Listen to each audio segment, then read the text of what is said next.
পাখাল বন্ধুরা, আপনাদের পাখি ভালো প্রোগ্রেস করবে, ভালো ডিম বাচ্চা পাবে কিভাবে, সেটার কিছুটা টিপস আপনার সাথে আমি শেয়ার করছি। যখন আপনার ডিম থেকে বাচ্চা ফুটে বেরোবে সেই মুহূর্তে আপনি একটু সতর্ক থাকবেন, অযথা পাখিকে বিরক্ত করবেন না। আর পাখি যখন উঠবে তখনই আপনি বিভিন্ন রকম আপনার ডাউল এবং ডিম এবং সাথে যে কোনো হ্যাড হিট ফর্মুলা, যেমন সিজারাস হতে পারে বা A21 হতে পারে, সাথে ডিমের কুচি, এর যদি আপনি কেটে পর্যাপ্ত পরিমাণ খাবার দেন, তাহলে সেক্ষেত্রে দেখবেন যে আপনার বাচ্চা কেটে যাওয়ার সময় থাকবে খুবই কম এবং খুব ভালো একটা সুন্দর প্রোগ্রেস পাবেন। তো এই সবাই খেয়াল রাখবেন, ভালো থাকবেন সবাই।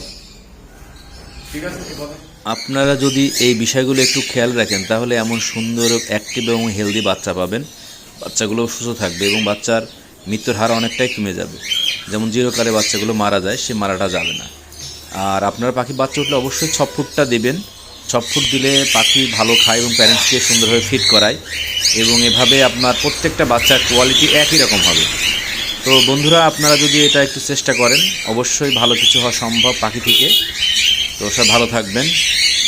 সবার পাখির জন্য আমার দোয়া এবং ভালোবাসা রইল। আমার জন্য সবাই দোয়া করবেন। আসসালামু আলাইকুম।